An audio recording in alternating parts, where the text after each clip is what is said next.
My name is Brock, and this is the Dungeon Master's Toolkit Podcast.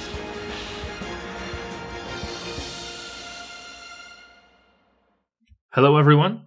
Today we have another Mechanics to Steal episode, and we are going to be talking about Dungeon World. For those of you that are unfamiliar with the game, I will be talking about the system and how the game mechanics work, how the game is played. So this is going to be somewhat of a review, a preview, and then we'll also talk about a handful of things that can be stolen and brought over to other games. We've got a long list of things to talk about, so we will be talking about the core rules, we'll be talking about the fixed difficulty mechanics, we'll also be talking about fiction first and fail forward.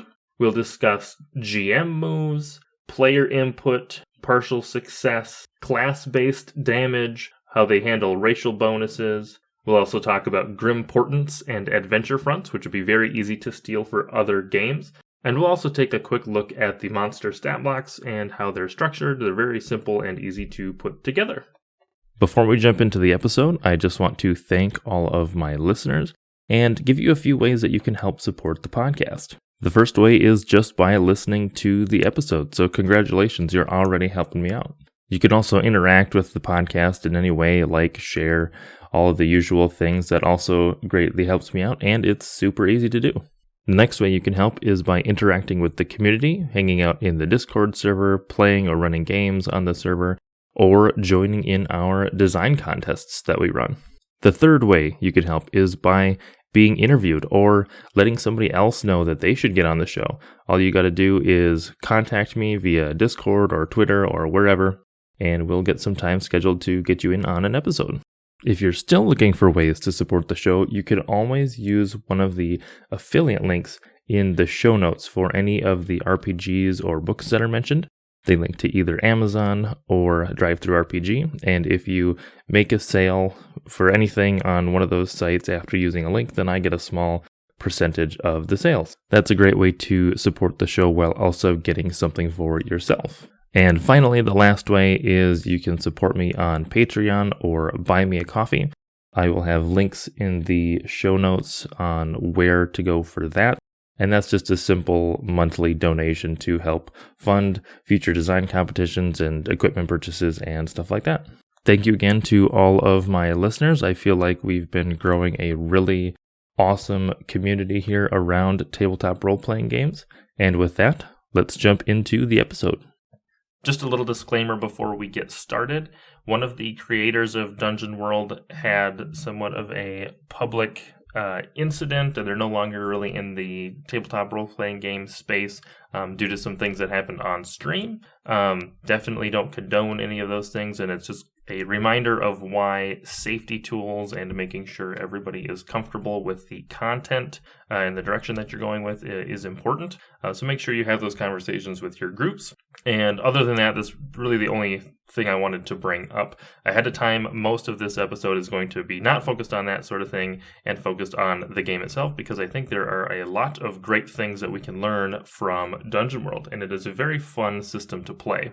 Let's get started by talking about what Dungeon World is and kind of where it came from. So, Dungeon World is a Powered by the Apocalypse game that came out of one of the many games that came out of the Powered by the Apocalypse movement from the original Apocalypse World. The Apocalypse World engine is allowed to be converted and used for multiple different games as long as you just, say Powered by the Apocalypse, which has been a great explosion of a lot of fun indie games, and it has slightly different mechanics if you're coming from a D&D type game. The first thing I'm going to talk about is just the rolling mechanics for making a check, because I think that's one of the most common things in tabletop role-playing games, so we're just going to start there. And the Powered by the Apocalypse system uses 2d6 plus a modifier. So in Dungeon World, you have your traditional 6 attributes or stats, strength, dexterity, constitution, intelligence, wisdom, and charisma.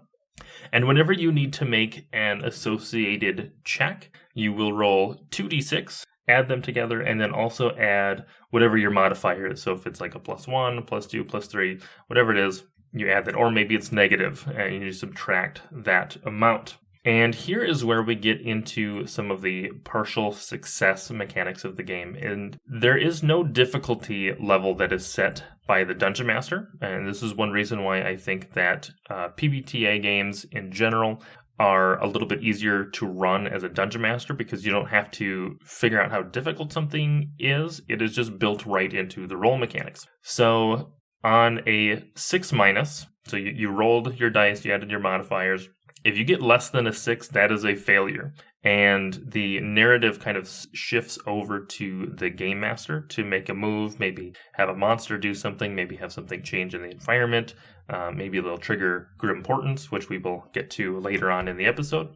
That is bad. You don't want that to happen, but it is a fail-forward game, so things keep moving even though you failed. Another neat mechanic with Dungeon World is that when you roll a 6-, that is when you mark an experience point. So the way that you level up, one of the main ways you level up is by failing rolls. And so you're kind of failing through action and through learning. So it takes a little bit of the sting out of the game. And it does also make it so that characters can level at slightly different rates depending on how frequently they fail. So go out there and try stuff so that you can level up. The next threshold is you roll a 7 to 9. Okay, so you get a 7, 8, or 9 on your roll. That is a partial success. That means you get what you're trying to accomplish. You do that thing, but there's some additional consequence or additional, hard choice that you may have to make as a player. And the moves that we will talk about a little bit later actually have these defined in most cases. So the move might give you an option to pick, one or two bad things of happening, or maybe you have to take a lesser effect. Then you have a 10+. So a 10+ is a pure success, and that's a good thing, right? That's what you want. You get everything that you were looking for, and you don't have to suffer any bad consequences. A lot of times the moves will, tell you to pick a couple of options or something like that. We'll get into those when we discuss the moves a little bit later. And then there's not really a critical success per se in Dungeon World, although sometimes moves will refer to getting a 12+, somewhat as like a critical hit or a critical success, just because getting 12+ on a die roll like that is pretty difficult. Your odds of just rolling a 12 on 2d6 are pretty low. It's like 1 in 36, I believe. So even with modifiers, you're not bumping your chances up a whole lot of getting it. So in the event that you want to play with critical hit or critical success, or if there are custom moves out there, a lot of times 12+ is where you would put that critical range in. So just to recap, when you're rolling a check or you're rolling on a move, you roll 2d6 and you add your modifiers or any penalties that you might have. And then you're trying to get into different thresholds. 6- is a fail. You mark experience. 7 to 9 is a partial success. So you get what you want, but at a cost. 10+ is a full success. You do what you're looking for. And then 12+ may or may not have, extra bonuses as a critical success. Let's take a quick look at the character sheet. I think this is a great way to learn how the game plays. And you can find these online for free, dungeonworld.com. There's downloads. And you can get the basic moves, the special moves, and then all of the playbooks. So definitely recommend taking a look at this. If you read through this, you will pretty much know the entire rule set for the game. So the first thing, so I'm going to take a look at the fighter class. I think that's a good example to get started. He's pretty simple, and making characters in this game is very quick. You pick a name, it gives you some, dwarf, elf, halfling, and human name suggestions. You pick a look. So your look consists of basically 4 different attributes like body, eyes, hair, and skin, and it gives you a couple options that you can just straight up circle them if you want to, or write your own in. Very quick. There's a spot for armor. There's a spot for hit points. Hit points are pretty low. It's 10 plus your actual constitution score, which is your, like D&D, they do you have a big number, and then that translates to a modifier. It's kind of weird that they decided to hold that over, but for hit points, it's the big number. So, like, if you had a 16 in Constitution, it'd be 10 plus 16 for 26 total hit points. I don't think the highest you can have in Dungeon World is like 28 or 30 hit points if you focused entirely on your Constitution every time you leveled up. So, hit points are pretty low in the game, which keeps things deadly, which is fun.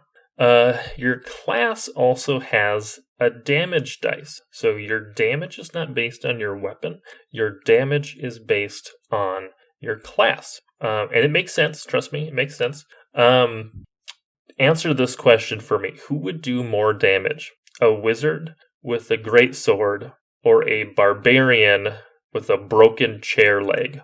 Probably the barbarian, right?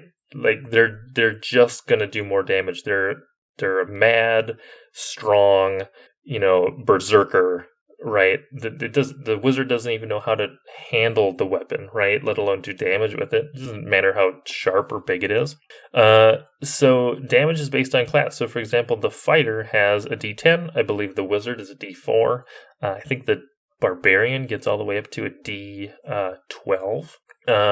So damage is based on class. And like I said, it makes sense because the classes like the fighter and the barbarian, they're trained in fighting like that. So they're going to have better damage. The wizard can cast spells that have better damage dice. But like if they just pick up a weapon, it doesn't matter what it is, they're going to suck at it. And then you've got alignment. Most of them have like 3 alignment options and then like a fill in the blank one if you want to pick a custom one. These are really simple, and if you trigger them during the course of a session, at the end of the session you get to mark an additional experience point, which is good because you need right around 7 experience plus whatever your level is in order to level up. So any point of extra experience you can get is great. So for the fighter, they have good, which is defend those weaker than you, neutral, which is defeat a worthy opponent, and evil, kill a defenseless or surrendered enemy. Right? So very simple things to try to accomplish during any session, and you try to play to your alignment because you get XP bonuses, right?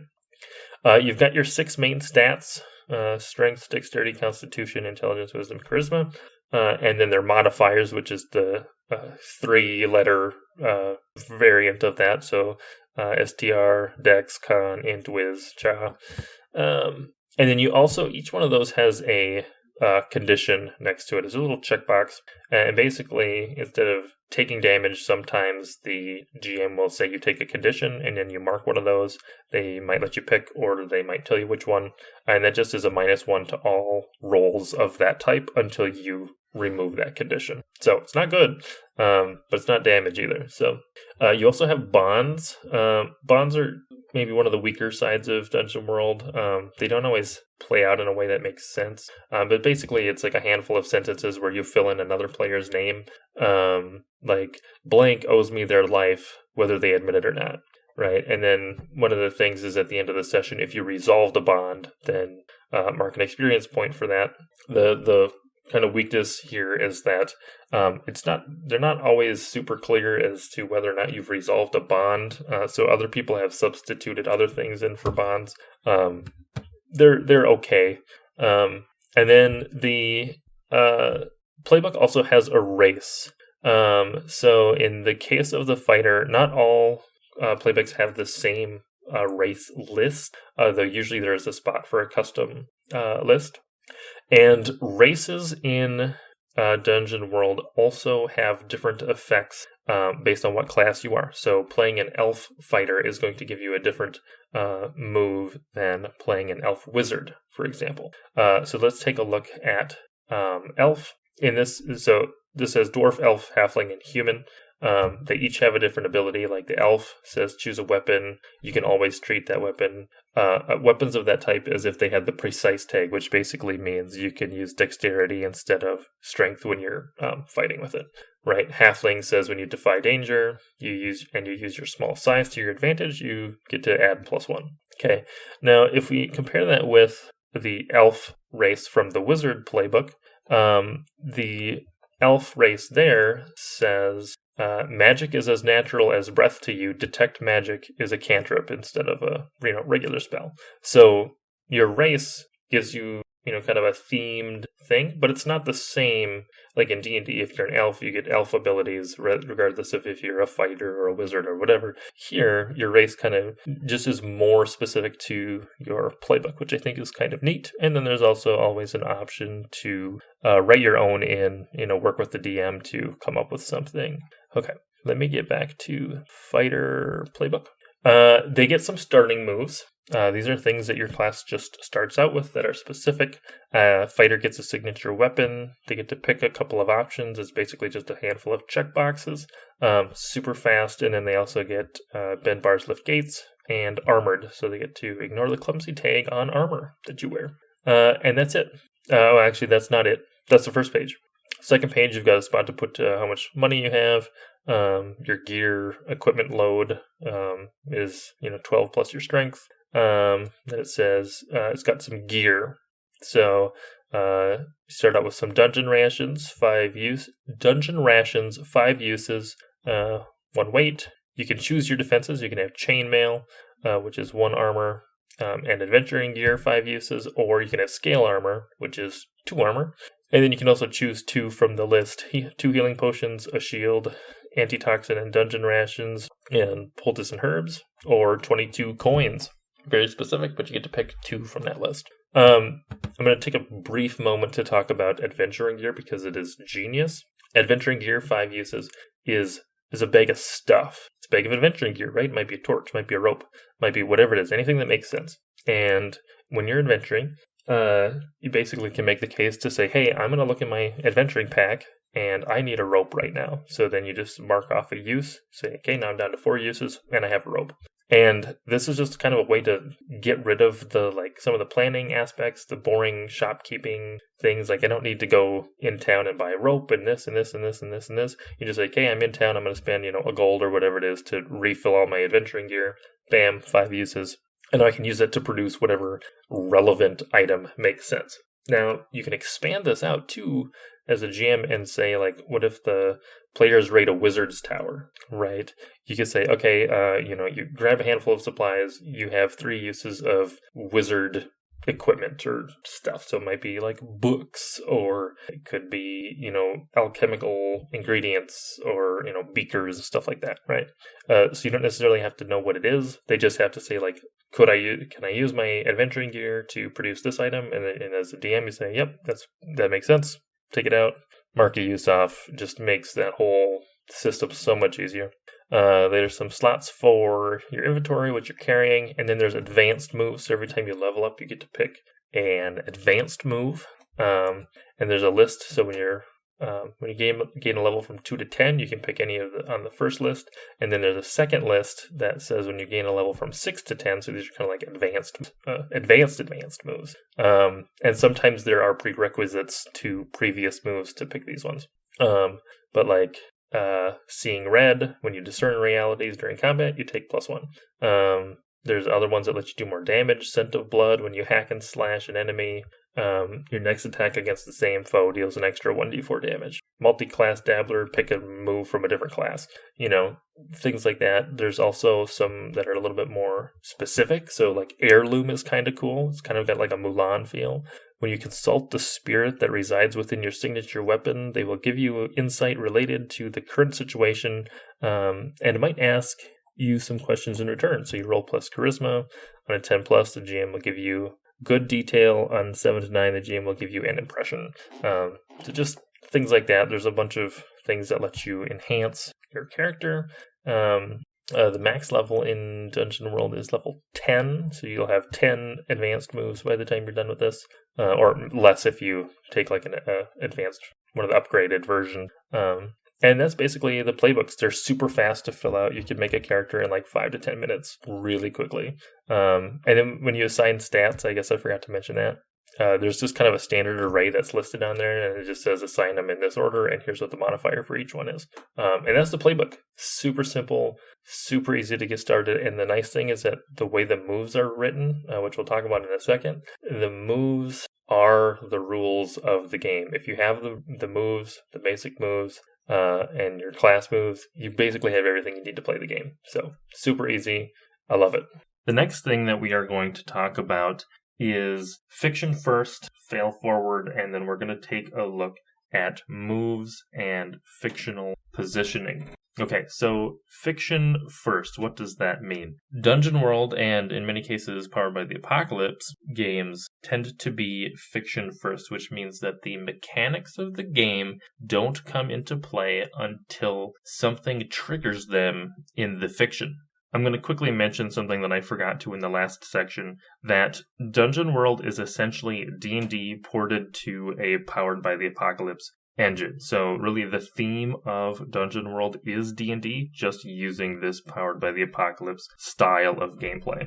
And if you're coming from a D&D game, fiction first isn't necessarily the case. I think that D&D is more of a mechanics first, fiction second. And to illustrate that, in many cases, when you're trying to do something in D&D, if it's on your character sheet, you can just do it, right? Like or there's basic actions you can take, like the attack action, or the dodge action, right? Like you can just do those things that they just exist for you to do. You could just say, hey, I attack this thing, and then you roll. Now, in Dungeon World is fiction first. So you don't have the ability to just say, I attack this thing and then I get to roll dice, right? You have to narrate or give fiction that would trigger a move. And the game master is the person who arbitrates whether or not a move is triggered.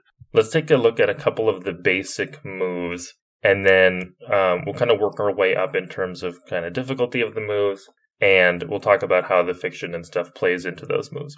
We're going to start with Defy Danger, which is really just a basic check or saving throw type move.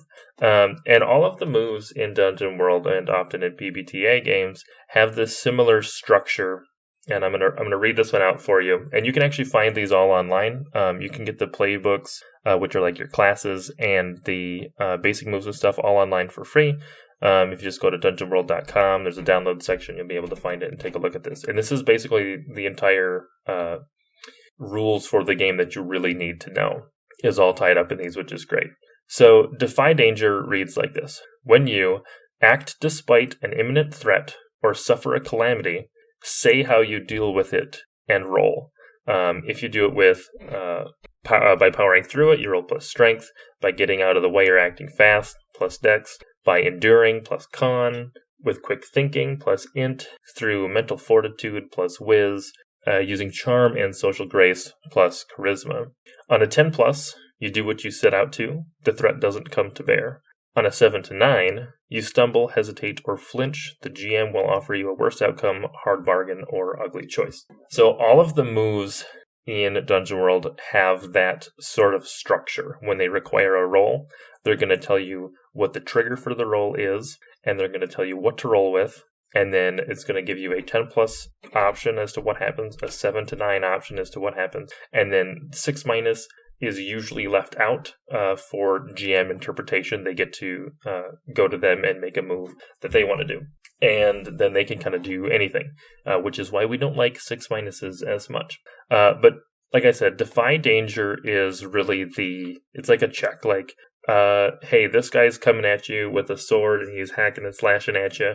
What do? I mean, you could say, I'm going to, use my shield and try to block the attack. That would probably be a strength roll to avoid taking damage, or maybe a con roll. If you try to dodge it and jump out of the way, then it'd be a dex roll, right? If you try to, outsmart him, or let's say you try to use charm or, taunt him or something and make him mess up, then maybe be a charisma roll, right? There are different options that we can do here. And just depending on how you react is what you kind of go to. So Defy Danger is, like I said, this is kind of the fallback move. Okay, so anytime that there's not a better move that makes more sense, then the GM can always fall back on, okay, make a Defy Danger dexterity or whatever it is, right? So this is kind of the general check, saving throw sort of a deal.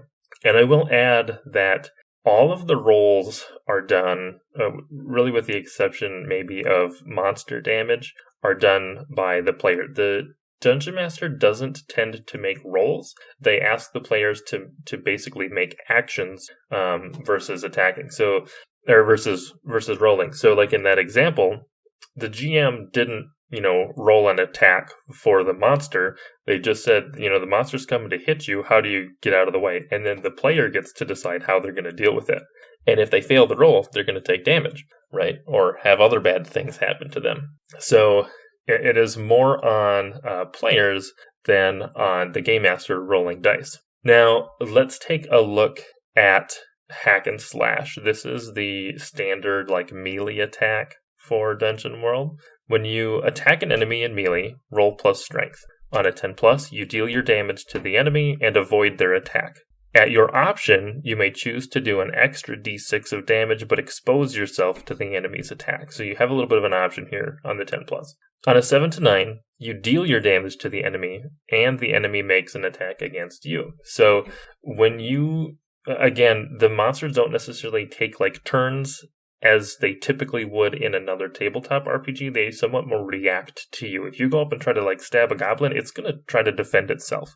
And if you roll poorly and don't get around its defenses, you're going to take damage, or maybe you both take damage, right?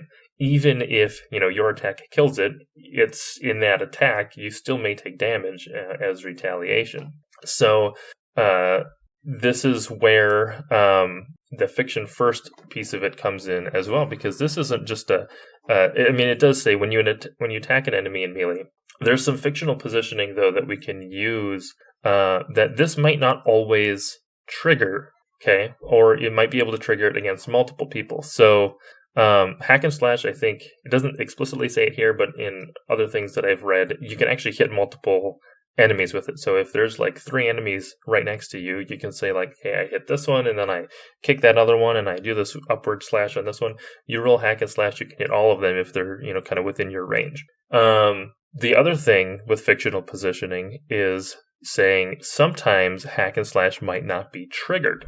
Okay, so let's say you have an iron golem or a dragon or something, something with just ridiculous amount of armor plating, scales, that sort of a thing. Something that, a sword, just a regular sword or something, isn't going to do any damage to, right? You can have a player come up and say, okay, I take my sword and I start beating on the iron golem, right? And as the GM, it is your right to be able to say, hey, that doesn't trigger hack and slash. You're not able to actually trigger the attack because a steel sword on a chunk of iron, just you might scratch the outside of it a little bit, but you're not really going to hurt the thing. Whether it's an iron golem or a dragon, you're going to have to find a different way to damage this thing. Not only is it a resistant or immune to that damage type, you just don't even get to do the roll. And the fact that you kind of use your action up to go and do that thing, the DM might make it, if it's a dragon, it might have it smack you with its tail or bite you, or it could have the iron golem just turn and smash you, or maybe the iron golem just completely ignores you. And so as a dungeon master, to kind of think about these things, because the monsters don't typically have a lot of hit points. Even the dragons only have 16 hit points, which coming from a D&D game, you think, okay, dragons should have hundreds of hit points, and they do tons of damage and all this stuff. But that doesn't necessarily make the enemies interesting. And it kind of leads to an issue in D&D where monsters just kind of become a big bag of hit points, which isn't as fun. And I'm going to take a quick little detour to talk about the 16 hit point dragon. I think illustrated very well. Dragons have a ton of armor, and let's take Smaug, for example, from The Hobbit. He actually goes down with a single ballista shot.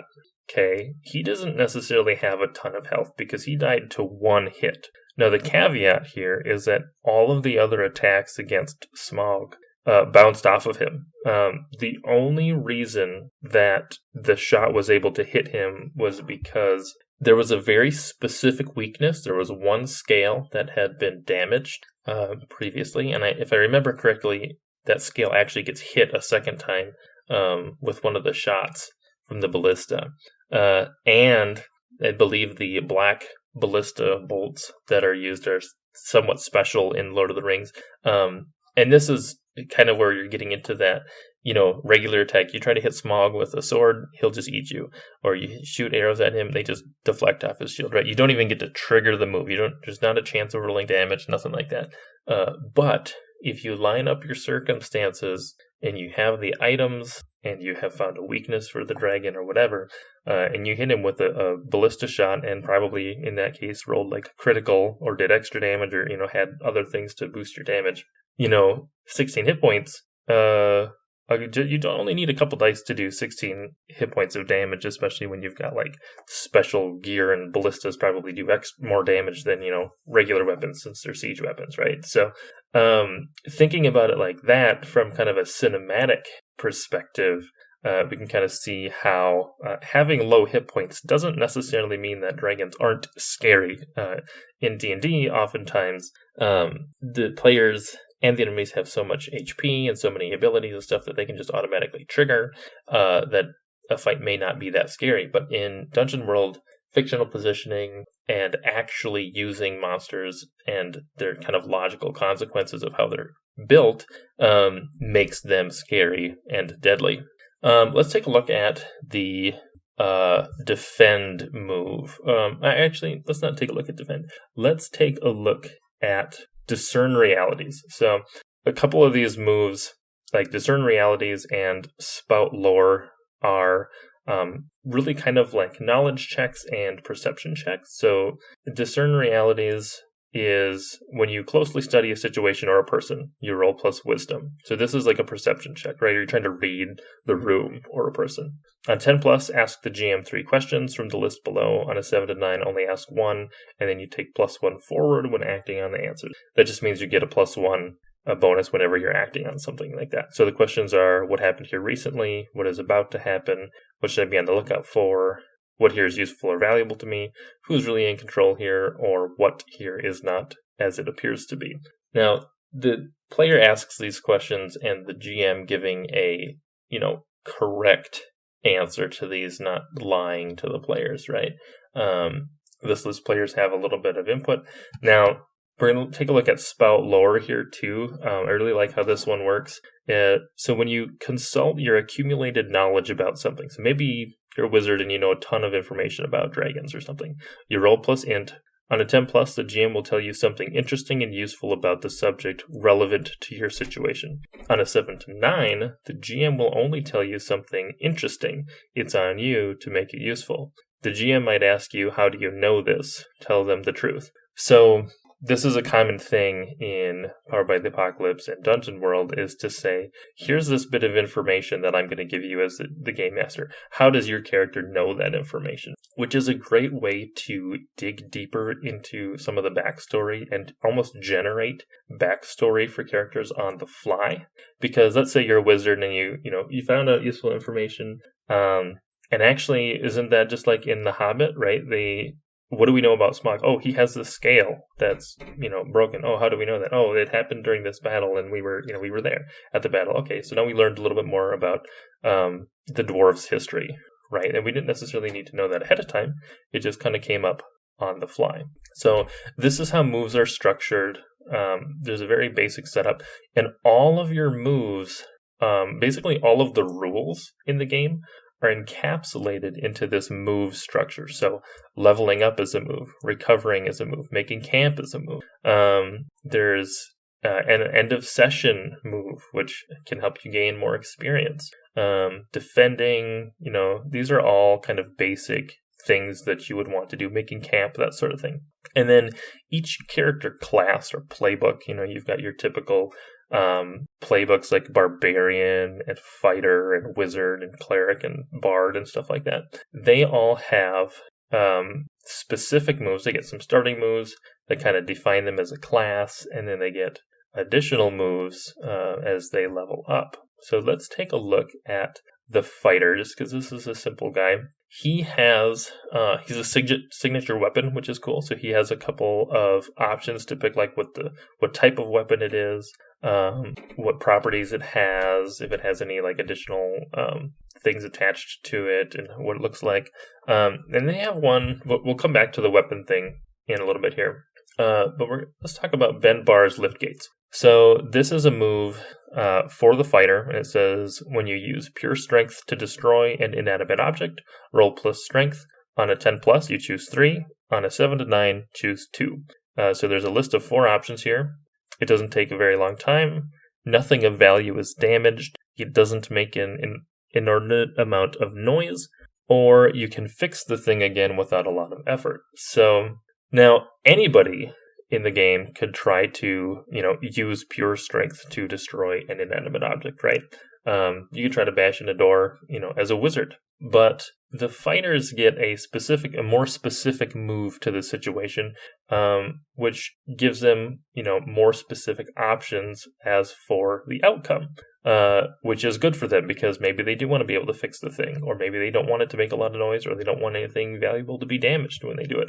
If a wizard or a non-fighter character decided to kind of do the same thing, what the GM would probably lean to would be the defy danger move that we talked about before, just doing strength. Now, the disadvantage to doing that is on a 10 plus, you do the thing, but on a 7 to 9, it's partial success. And you don't necessarily know what the GM is going to say or give you as an option for what happens. And so in this case, being a fighter and having this move that's more specific, kind of what you're getting into when you're doing it, which is better than not knowing, kind of what your options are. So, and then it also, a lot of these moves like this give you a choice of what happens. So if you have certain things you particularly care about, you can make sure that those things happen at the cost of not being able to have other things. Like maybe you really don't want to damage something and you need it to be fast. And unfortunately, that means it's going to, make a bunch of noise and you're not going to be able to fix it again later. So, but you get to make those decisions about what happens. And like I said, there are a lot of moves in here that say, here's a list of things that could go wrong. When you get the 7 to 9 result, you have to pick one. But it puts some of the agency in the seat of the players and out of the seat of the GM. There's another one like that, let's see here. The wizard and cleric have a cast a spell move, and let me find it. Prepare spell, but cast a spell. When you release a spell you've prepared, roll plus intelligence. This is for the wizard. On a 10 plus, the spell is successfully cast, and you may cast the spell again later. On a 7 to 9, the spell is cast, but choose one. You draw unwelcome attention, or put yourself in a spot. The GM will tell you how. The spell disturbs the fabric of reality as it is cast. You take -1 ongoing to cast a spell until the next time you prepare spells, so you get kind of an ongoing penalty that stacks. After it is cast, the spell is forgotten, and you cannot cast the spell again until you've prepared spells. And then there's a little note that maintaining multiple spells with ongoing effects sometimes have a penalty to roll to future casting rolls. So you get the choice, right? Like maybe you don't want to forget the spell. You're going to need it again later. And maybe you don't want to take -1 because you still need to be casting spells right now. Maybe you're in combat or something. So you can say, hey, I draw unwelcome attention, put yourself in a spot, and the GM will come up with some bad situation that moves the fiction forward. And also still gives you some agency as to how bad things are happening to your character. And I think this is one of the ways, and the way that these moves are written, and how you have to use fiction trigger the moves, and then the moves also giving you options on kind of what happens when they succeed or partially succeed. And I feel like as a game, this tends to lead to more cinematic type encounters or type scenes, and it also tends to lead towards better role playing because the mechanics of the game don't come into play until you've interacted with the fiction, right? Like the game is forcing you to role play in order to trigger mechanics, which is sometimes true in D&D. You might say, hey, I'm going to try to do this thing, and then the DM will ask for a roll. But it's not always the case because there are certain standard actions that you can just do all the time. Attack action, dodge action, different things like that. You have abilities on your character sheet that you just can trigger because you can, right? You don't have to do anything. They just have to be on your sheet. And this this leads to, you have to describe what you're doing. You have to explain how it makes sense in the fiction that you could trigger these things. In D&D, although a lot of people probably wouldn't want to look at it this way, but you could play, especially combat encounters out, you could completely play them out without never narrating anything. You could just say, okay, I attack this guy, here's my roll, there's my damage. Okay, so, I hit or I miss, whatever.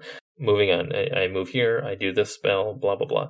And you could never describe any fluff or any flavor. I mean, you could just say, I attack, I cast the spell, I do this thing, and just leave it at that.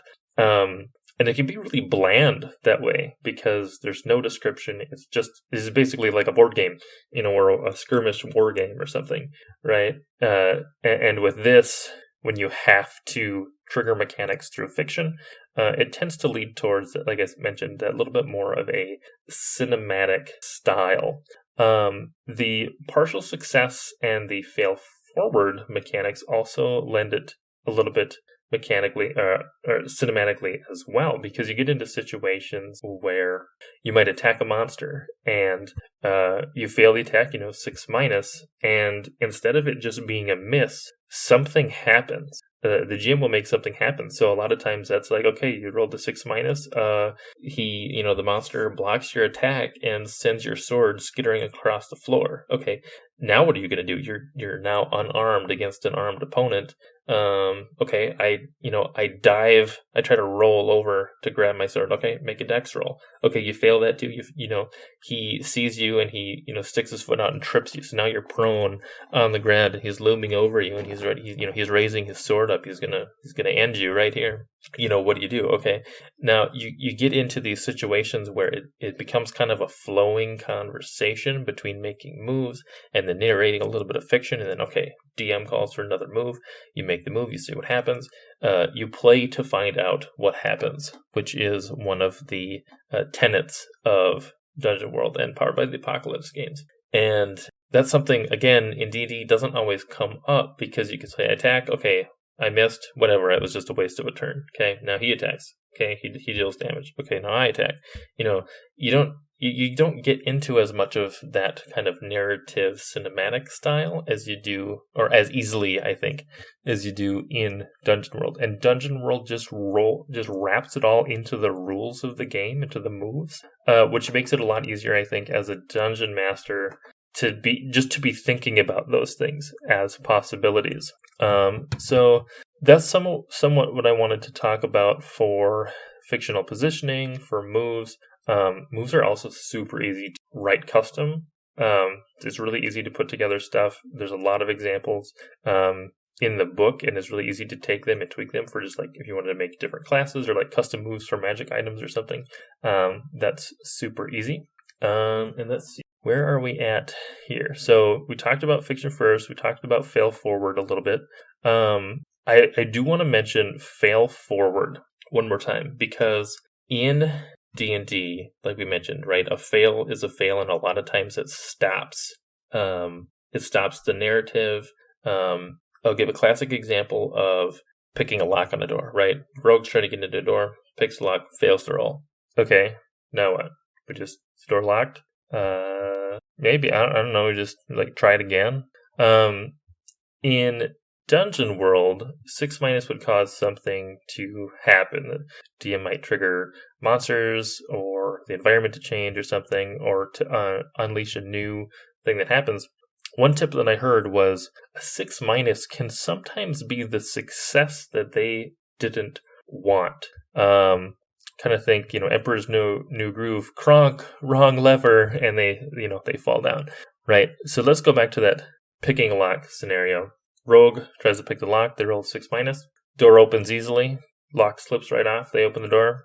You didn't, this isn't the door you thought it was. You open the door and you see a bunch of tables and bunk beds, and like 6 armed guards are sitting around a table playing poker, and they all turn and look at you. Right? Okay, now things are interesting. You opened the door, but you failed in a way, right? And somewhat of this this may be harder to do if you're playing on like a battle map or something, but theater of the mind, you can kind of twist things around a little bit because you don't necessarily have to know what's on the other side of that door until the roll comes around, right? What's there changes or could change depending on what they're after. Or maybe it's not that. Maybe they're in a heist trying to steal something, and they open the door and they roll 6-, and the door opens and the vault is empty. Okay, now hold on a minute. All of our information said that the thing we were looking for to steal was here, and this is a completely empty room. So did somebody like steal it beforehand, or did now the players' minds are racing, right? Have we been betrayed? Did somebody know we were coming and they moved it ahead of time? Okay, now we better watch for guards coming in. This could be a trap, right? These are things that don't always come up as much in like a D&D game, but they're things to think about. And this is one of the things that I think that you can steal, because 6-, any type of failure, whether it's a Dungeon World, D&D, or another game, a failure, just have that in the back of your pocket, that can be a success that they didn't want. Change the game, twist up the narrative as to not slow down the pace of the game, to not just be a bunch of people that are just stuck behind a door because they can't roll good enough, right? So we talked about moves, fictional positioning, 6-. We also talked a little bit about player input and the partial successes. That is one of the things that I really love about the system. The game, because you're rolling 2d6, you tend towards partial success because your most likely dice roll on 2d6 is a 7. So you're most likely to hit that 7 to 9 roll. And then if you have modifiers, that bumps it up 1 or 2. Even if you have a +2, your most likely roll is still a 9. So players aren't going to get the full success that they want as frequently as they would in like a D&D game. They're going to tend towards the middle, which is going to be partial success, which tends to keep things moving forward. And introduces, little, injections of drama as their plans aren't going as well as they want them to be. And that's where the fun and the drama comes. Let's now take a look at GM moves. So GM moves are things that happen when the players roll a 6-, or when all the players turn and look to you to see what happens next.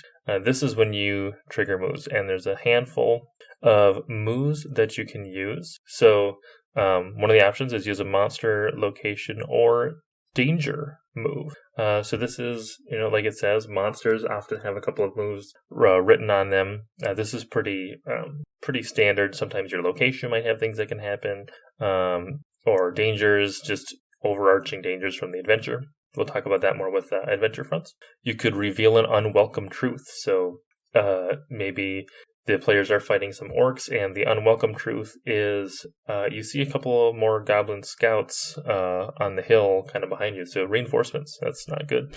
We also talked about that a little bit with the unwanted truth being, your rogue broke into the vault and it's either empty or filled with people, right? Show signs of an approaching threat. So could be anything, same kind of deal. These are all kind of similar ideas. Your importance and adventure fronts will come up with this one as well. You can deal damage, so you can just straight up, roll the damage dice against the players.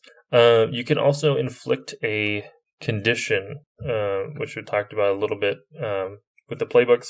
Conditions just give you a -1 to whatever to their associated stat until the player can either take a health potion to get rid of it, or in some other way deal with that condition.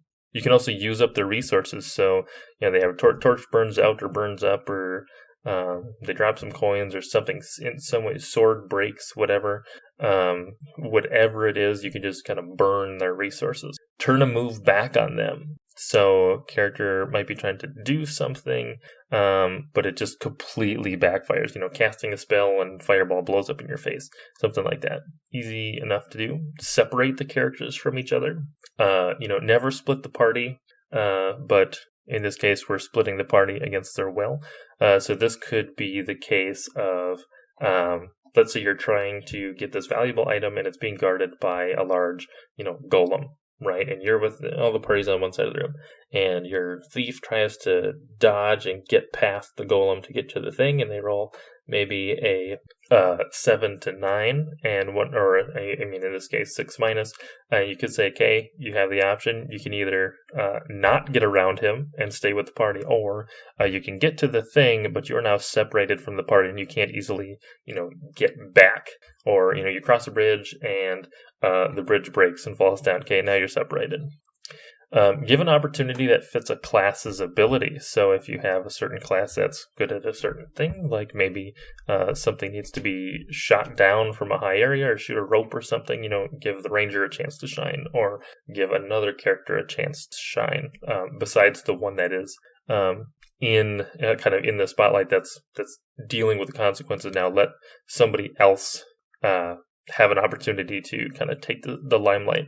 Show a downside to their class, race, or equipment. So just like everybody has things that they're good at, they also have things that they're weaknesses at. So maybe, your heavily armored dwarf now has to deal with like a bunch of water and something that's going to be very difficult for them to get through because, while they're very defensible against weapons and attacks like that, just getting through, a basic river or something might be very difficult for them with all of that heavy armor on.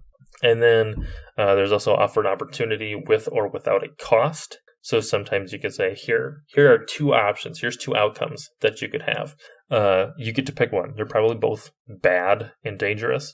Kind of like I did with the rogue getting split from the party. You say, hey, you can do this thing or you can do that thing. And sometimes it could be like, oh, hey, your ranger missed his bow shot. Okay, now you get to pick which one of your allies does the arrow hit, right? Make them make that decision. Don't make it randomly. Make them pick. It leads for better drama at the table. You can also put somebody in a spot. So putting in a spot or a tough choice, similar to we talked about, you get disarmed right in the middle of combat. Right now, you're in a spot because you're unarmed, and you've got a guy to deal with and no weapon to deal with them with. Things like that. Put them in a bad situation or make the bad situation get worse. Out of the frying pan into the fire.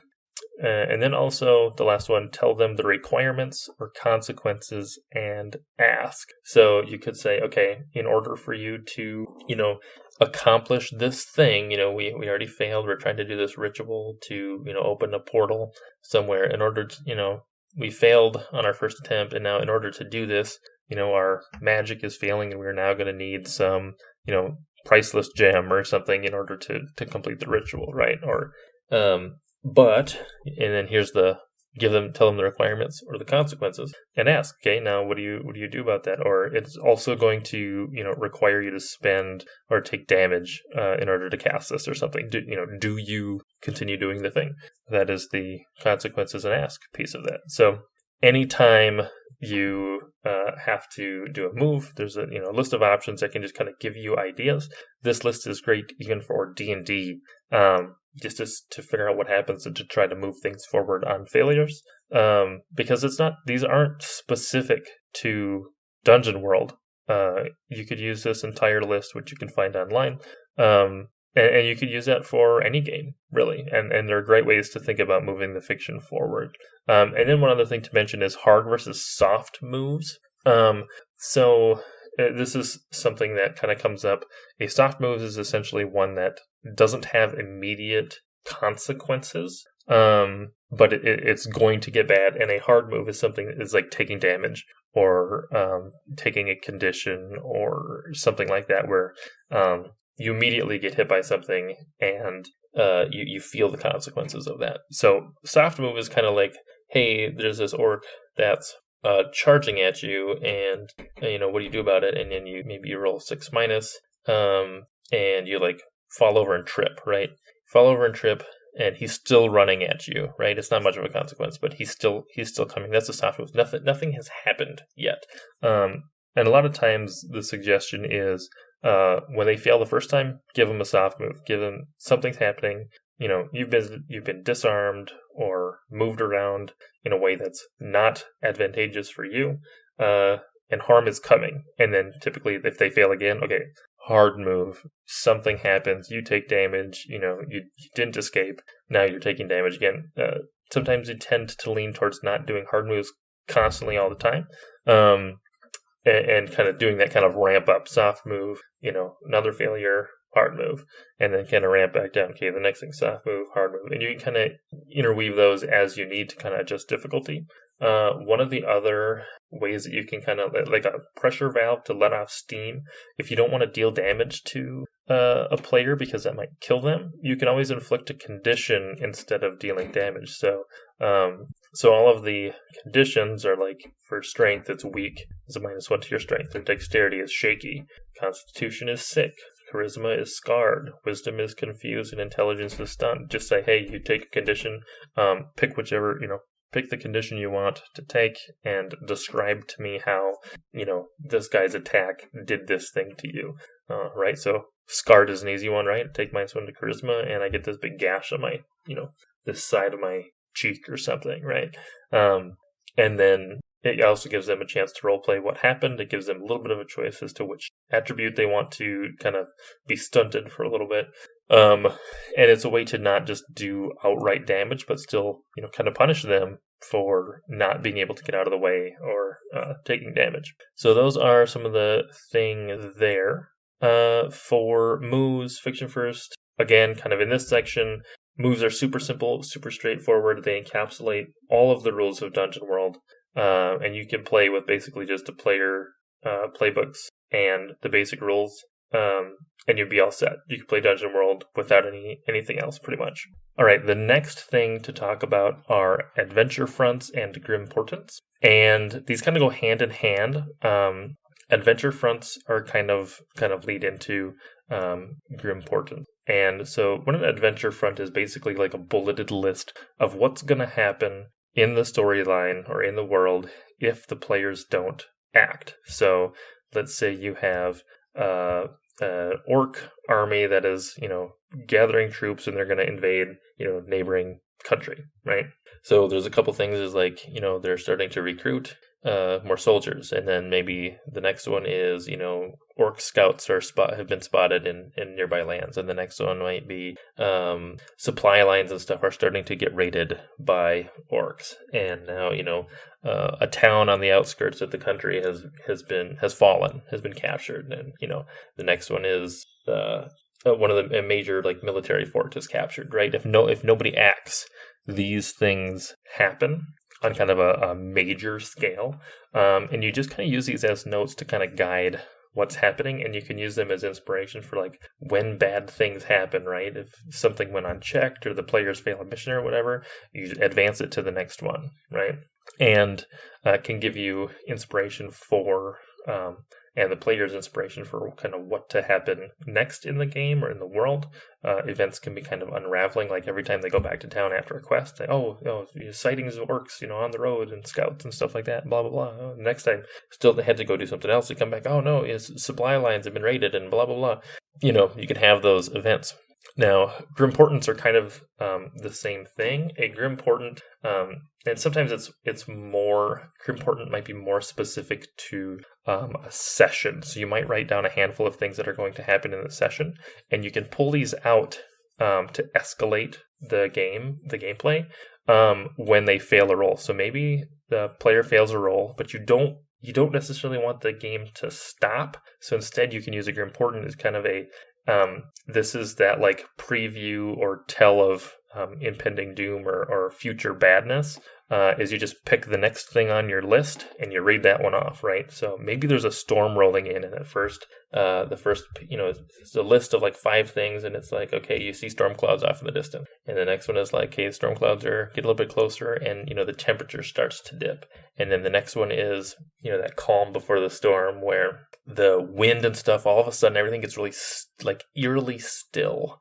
in the air. And then the next one is, okay, it's starting to rain. There's kind of a light sprinkle. Things are starting to get slippery, which may have some, fictional and mechanical impacts to the environment.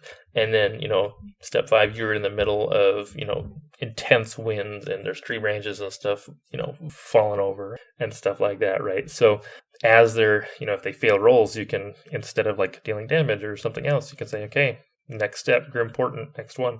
This thing is happening. It's coming. There was one that I heard about. I think it was on the Discern Realities podcast. Great podcast to listen to for ideas for Dungeon World and for running games in general. But it was like they were going through a dungeon of a Draco Lich, right? So giant Lich undead dragon thing. And the dragon wasn't like assembled. So, the first one is they hear like bone rattling and stuff like that. And they get a little bit farther and then it's you hear like maybe the voice if the dragon is in your mind like laughing or something, and the next one is like a big leg bone goes skittering across the ground past the party, and then like there's other things, and then eventually by the end of it this Draco Lich has like all of these bones move in to form this giant dragon, and you can play those out, kind of space them out when things happen or when you need to use them, when you trigger your GM moves. And so both the adventure fronts and the Grim Portents are definitely something that you could steal for any game. Very easy to just write down these bulleted lists and then just act on them as needed. And oftentimes for the adventure fronts, they mention that you should have a handful of these going, and almost like you have more going on in the world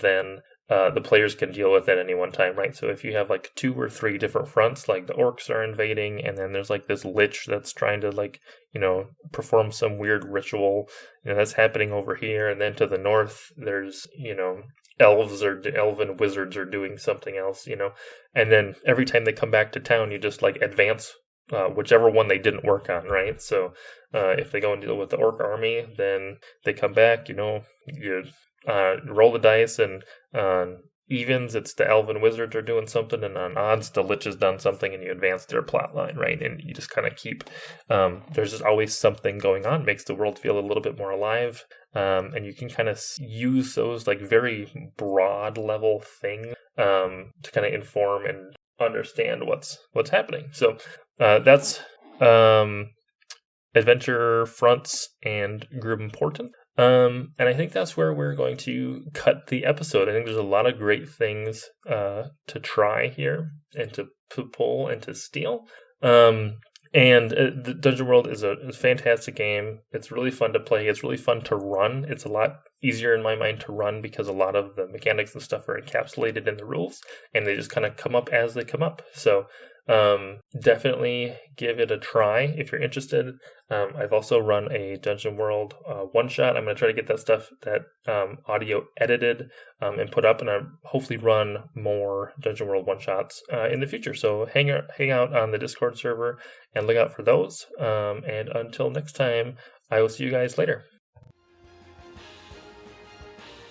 Thanks for listening to this week's episode of the Dungeon Master's Toolkit podcast.